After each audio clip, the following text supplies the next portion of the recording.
Bonsoir à tous, heureux de vous retrouver. Merci d'être au rendez-vous de la loi des séries. Chaque semaine, on passe en revue l'actu des séries en compagnie de Julia qui est à mes côtés cette semaine. Encore, décidément, on ne se quitte plus. Et on accueille une jeune comédienne qui est à l'actu en ce moment d'une mini-série sur France Télévisions qui s'appelle L'Abîme. Bonsoir Marie-Malia. Hey. Ça va bien? C'est quoi ce Ah, hey? c'était la pire hey de l'histoire de la radio. J'ai essayé de me retenir de rire. Ça va bien? Mais oui, ça va très bien et toi? Ben oui, très bien. À peine sorti de l'aventure Plus belle la vie, maintenant, mini-série L'Abîme, aux côtés de Gilles Alma et Sarah Mortensen. On va en parler dans un instant. Tu vas nous parler un petit peu de ton personnage. Mais on découvre le teaser de L'Abîme tout de suite. C'est sur France 2 et c'est pendant 3 semaines consécutives. Ils me laissent enfin l'exclusivité de la vente de leur domaine. Super. Je signe demain à 9h30. Coucou ma puce. Elsa est toujours pas là? Elle avait un rendez-vous super important à l'agence, elle y est pas allée, je comprends pas. Elsa a disparu. Je m'en occupe. Vous êtes sûr qu'elle est bien partie courir? D'habitude, elle passe par là. C'est à elle. Je l'ai offert à la naissance de Lucie. Pourquoi tu m'as rien dit pour maman? J'ai passé toute la journée à la chercher avec le père de Clara. Je leur ai aussi parlé de ce type. Quel type? Comme j'ai dit aux gendarmes, je sais pas. Il est allé discuter avec l'assistante de sa femme à l'agence. Vous étiez où hier matin entre 8h et 10h? Vous êtes sérieux là? La veille, elle a disparu tout l'après-midi. Je l'ai vue sortir de l'hôtel, le Relais. Il est parti hier en me disant de pas faire le ménage. C'est qui ce mec? C'est de ta faute tout ça. T'aurais jamais dû partir. Bonsoir, nous sommes de retour dans l'émission et on a parlé de la bande-annonce de l'Abîme donc sur France Télévisions. On te voit dans cette série. J'aime On te bien voit cette d'ailleurs, photo. bah ouais, elle est chouette. Ouais. Aux côtés de tes grands-parents. c'est. On peut le dire, on va le dire, c'était Bon, allez, grands-parents. on va le dire. Hein, C'est tes grands-parents. Qu'est-ce que tu peux nous dire sur ton personnage dans cette série finalement? Parce que le public qui t'a suivi pendant 2 ans dans Plus Belle va te retrouver dans cette série, encore dans la peau d'une ado. Qu'est-ce qu'on peut en dire? Alors, Lucie, c'est aussi quelqu'un d'assez rebelle, on va dire. Elle est très. Elle prend beaucoup les choses en main. Elle sait ce qu'elle veut. Et c'est vraiment une teigne. Elle est très têtue, mais moi, je la trouve adorable dans son genre. Et c'était très cool À jouer. d'être en cohabitation avec elle. Elle joue, elle va aider son père à enquêter sur la disparition de sa maman, qui a disparu alors qu'elle faisait son jogging un matin, et elle va l'entraîner dans cette recherche pour essayer de savoir ce qui se cache derrière cette disparition, en retombant potentiellement sur la famille de sa maman pour mener son enquête, d'où la présence des grands-parents. C'est ça. Comme ça, on spoile pas évidemment les nombreux rebondissements. Elle est plutôt active dans la série.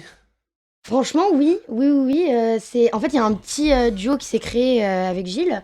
Un duo que j'affectionne particulièrement. Bon, faut pas lui dire. Hein. Après, il va. Non, c'est ça. Après, il va prendre la grosse tête déjà que là. Non, en vrai, c'était hyper chouette. Puis, moi, je trouve que Gilles a vachement allégé tout ce tournage. C'est-à-dire, c'était beaucoup plus simple. Avec lui, c'était hyper cool. Et donc, j'aime beaucoup ce duo. C'est vraiment chouette. Et puis ce qui est cool, c'est que justement. En fait, j'ai tourné une grande partie avec Gilles, puis Gilles nous a quittés. Non, il nous a pas quittés, mais il est parti pour la fin du tournage. Il est toujours là, hein, je pour aller précise. faire César Wagner. Mais du coup, c'est sur toute la fin du tournage que je me suis retrouvée avec Samuel et Anne. Et, Tes grands-parents. et pour le coup, Samuel a pris un peu la place de Gilles, si je puis dire. C'est-à-dire que ça y est, maintenant, c'était lui qui me taquinait toute la journée. Et c'était hyper fluide et j'ai adoré. C'était trop cool. La série a été tournée, l'aventure Plus belle la vie était encore là, mais est-ce que ça rassure une jeune comédienne de se dire bon bah je suis rentrée dans l'aventure Plus belle la vie, c'est un sacré challenge et rouleau compresseur, mais c'est important aussi que je puisse faire autre chose. Ça t'a rassuré quand on t'a casté et que t'as été prise pour l'Abîme? Alors c'est hyper cool parce que Plus belle m'ont jamais empêché de faire quoi que ce soit. Je sais que c'est pas forcément toujours le cas, mais moi pour le coup, tout ce que j'ai voulu faire. T'avais le temps. J'avais pas spécialement le temps, mais on m'a trouvé le temps. Oui. Et je suis hyper reconnaissante parce qu'avec ça, j'ai pu faire Les Combattantes, j'ai pu faire l'Abîme, j'ai pu faire On va y revenir. plein d'autres trucs. Mais en tout cas, ce que je veux dire, c'est que, par exemple, Plus belle la vie, quand j'ai tourné l'Abîme, en même temps, je tournais une quotidienne et un prime sur Plus belle la vie. Et donc, en fait, les deux productions se sont vachement mises ensemble pour essayer de trouver des moyens. Et donc, en fait, moi, je travaillais 6 jours par semaine. Ils se battaient pour mes samedis. Donc, je travaillais énormément, mais on m'a laissé faire tout ce que je voulais quand je voulais et je suis très reconnaissante pour ça. Mais le fait que des gens puissent t'imaginer dans autre chose que dans du feuilleton quotidien, parce que c'est souvent la crainte des jeunes C'est comédiens, rassurant. on se dit bon bah je vais être dans un feuilleton, je vais être identifié Plus belle, je vais pas faire autre chose. Ça t'a rassuré de pouvoir Oui, complètement. Surtout que moi, j'ai vite fait autre chose pour le coup. Ça n'a pas été diffusé tout de suite, mais j'ai vite fait autre chose. Et finalement, ouais, j'ai pu voir que les gens, ils commençaient à m'identifier à d'autres personnages. Moi, maintenant, on vient me voir et on parle d'autres trucs que j'ai fait. Et je suis très content qu'on me reconnaisse pour Plus belle, mais je suis aussi très contente qu'on me reconnaisse pour d'autres choses. Et là-dessus, j'ai été assez bien servie, je suis contente. Et Ouais, pardon. vas-y. Il y a quelque chose dont tu rêves aujourd'hui que là, la prochaine étape, si tu pouvais faire ce que tu veux, tu as des envies de comédie, de drame, une petite série, une... Alors moi, j'ai envie de tout faire, mais les trucs qu'en ce moment, j'ai envie de faire, Ouais. ce serait... Déjà, j'ai envie de faire une comédie, parce que c'est un exercice de malade. En Mhm. vrai, pour moi, c'est le plus compliqué dans le cinéma, la comédie. Et peut-être un petit truc un peu de baston, en mode Ah, ok. je casse des têtes et tout. De faire tes propres cascades et Ouais, tout. faire mes propres cascades, ça Ah, c'est ce serait le kiff, ouais. obligatoire. Ok. Ah ouais, j'adore. On verra si effectivement la profession se penche là-dessus pour l'imaginer dans des rôles de castagne. On va repasser un petit peu en revue ce que tu as fait. Et justement, on va le faire comme on le fait régulièrement dans cette émission. On va regarder des photos ou des extraits. Et je regarde la première photo, évidemment, liée à ton parcours. La voilà, elle va apparaître normalement. Oh, je déteste cette photo. Bah Elle oui, est mais quand trop même. moche. Oh, Ah arrêtez. non. Faites pas votre comédienne, s'il vous plaît. Ah non, mais Tim et Lola. c'est ça, c'est nous. C'est les deux frères. Les deux frères et sœurs dans Plus belle, qui découvrent alors leur particularité, c'est quand même qu'ils sont liés à un personnage emblématique de cette série. C'est vrai, moi je ne savais pas. Quand tu es arrivé, non? Ah non, moi je suis arrivée et au bout de 2 jours, Marine Dano qui jouait ma mère me dit oui, enfin elle fait des blagues sur Roland et je fais mais c'est pas drôle tes blagues. Elle fait non mais vraiment c'est ton père et je fais mais n'importe quoi. Mon père Roland Marcy, toi rien à voir. Elle m'a dit non c'est vraiment ton père et j'ai appelé le producteur. Je fais mais c'est mon père. Il m'a dit oui. Je fais je savais pas du tout. On Vraiment. t'a pas embauché en disant tu vas être la fille. Ah non, moi je suis arrivée, on m'a dit t'es boulimique, t'es mal dans ta peau, tout ce que tu veux, mais on m'a pas dit tu viens pour être la fille de Roland quoi. Alors surtout qu'en plus on essaye quand on est... J'imagine que les fans de la série ont dû s'amuser à la même gymnastique, c'est que vous avez à peu près 15 ans dans la série quand vous arrivez à peu près, c'est ça, 15-16 ans? Ouais, moi j'avais 16 ans et le personnage en avait 15. Ça veut dire qu'effectivement, potentiellement, Roland est censé vous avoir eu. La série était déjà commencée. Oui. Non mais... Et donc du coup, Ouais. on essaye de comprendre à quel À moment... quel moment il allait la il voir est allé la Ouais, voir. c'est une très bonne question. Ah, bah oui. Bah oui, parce que... Ah oui, c'est clair. Peut-être c'est- qu'il était marié avec Myrtha à ce moment-là, Eh faut bah, vérifier, peut-être. faut regarder les dates. Ah, c'est chouette, ouais. Bon après il y a Noé qui a grandi de 3 ans aussi en 5 Oui, mais jours, ça, donc bon, à la bon, bah, limite, ça voilà, passe, mais- il y a des trucs. Noé qui est le comme fils ça. de Blanche. Est-ce que tu as hésité, c'est la question que je pose souvent aux jeunes comédiens, quand tu as passé le casting pour Plus belle, est-ce que tu as hésité à rejoindre un feuilleton quotidien ou pas du tout? Jamais. Plus belle, c'était mon premier casting en fait. Tu voulais être actrice. Oui, c'est ma mère qui m'a trouvé le casting. Pour le coup, elle savait que c'était quelque chose qui me plaisait beaucoup. Je faisais beaucoup de théâtre. Et non, en fait, je suis allée faire le casting, mais moi, sans même penser l'avoir. C'était mon premier casting. Et il y a toujours ce truc et qui est vrai. Tu vas passer plein de castings, tu vas te casser la gueule jusqu'à en trouver peut-être un. Et moi, j'ai le premier Et les dans bons. la poche. Et moi, c'était à Marseille. Donc, comme je suis marseillaise, je pouvais continuer à aller au lycée. Je pouvais continuer à voir ma famille tranquillement. Donc, moi, j'ai sauté à pieds joints dedans. C'était super chouette. Et je regrette pas. Et t'habites toujours à Marseille. Non, je suis Ah. sur Paris maintenant, mais Ok. je suis très souvent à Marseille chez mes parents. Ok, ça marche. On va découvrir justement un extrait vidéo là de Plus belle. Non, on ne te voit pas dedans, mais je trouve que Ah bon, bah. c'est une séquence qui est emblématique, qui concerne évidemment ton personnage. Je pense que c'est une séquence qui est emblématique pour beaucoup de gens qui ont vu la Je série. crois que je sais. Voyons voir ce petit extrait.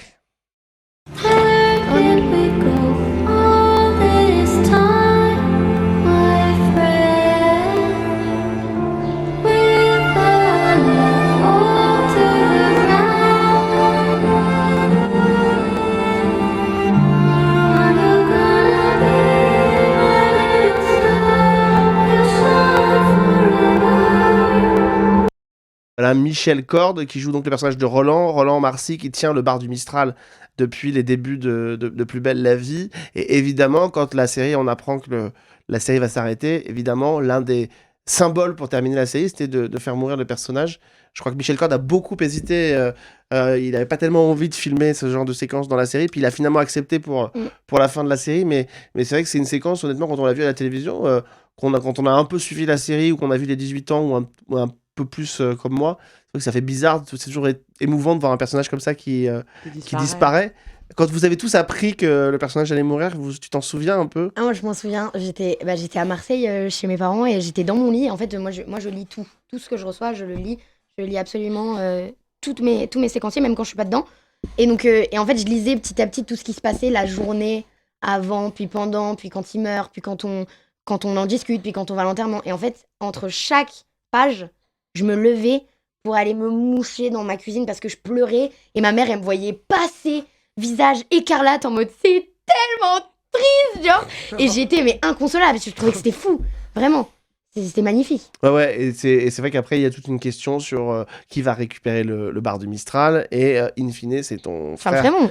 C'est Charles Frémont d'abord, et ensuite Tim, ton frère, qui Ouais. récupère le la bar. fin de À la la fin de la série. série, il le récupère La avec. chance, je le Ah ouais. voulais, moi. Il y avait baston, hein. Il y avait baston, vrai. forcément. Non, Forcément. écoute, moi j'ai eu une belle assurance vie. Oui, c'est ça aussi, c'est vrai, c'est vrai. Mais c'était dur pour toi d'arrêter de. Plus belle Ouais, ces 2 années qui ont pris fin, c'était.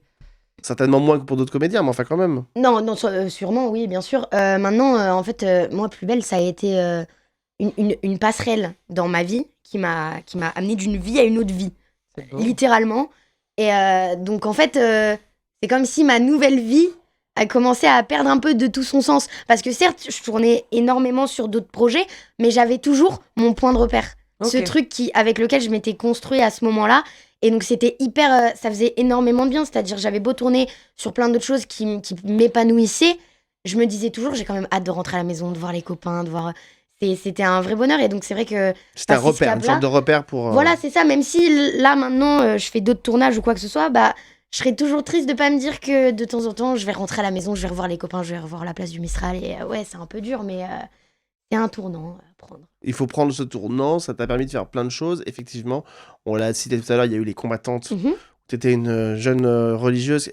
D'ailleurs, la série cartonne en ce moment, on l'a appris À sur Netflix l'international. à l'international. C'est fou. Donc il y a peut-être quelque part un producteur qui t'attend et qui va te. Ah, bonjour. Donc, le swag, J'aimerais bien. Les Combattantes cartonnent. Il faut dire que Netflix a obtenu la 2e fenêtre de diffusion de la série après TF1 et que c'est un vrai carton et que ça fait plaisir pour les équipes de cette série, pour TF1, parce que voilà, c'était un vrai pari et on te voit effectivement religieuse dans le même couvent que Julie de Bonnard. C'est ça, bah moi je suis sa petite novice, son petit bras droit. C'était un super tournage, le réalisateur. Je veux travailler Alexandre avec des gens Laurent. comme ça toute ma vie. Alexandre Laurent, il est incroyable. Je peux pas rêver de travailler avec quelqu'un de mieux, littéralement. C'est fou, je voudrais tout faire avec ce mec. C'est un truc de dingue. Pourquoi? Qu'est-ce qu'il a de. Il a une spécial? énergie qui est tellement qui va tellement avec la mienne, et puis il gère tellement bien ses équipes, il est tellement bienveillant, compréhensif, mais il est hilarant, il est tout le temps dans l'action, et moi j'ai besoin d'action, et c'est hyper cool. Trop bien. C'était magnifique, et puis on a énormément parlé de mon personnage, on a développé pas mal de choses qui n'étaient pas forcément écrites, par exemple la scène de pendaison, en fait je devais pas la faire.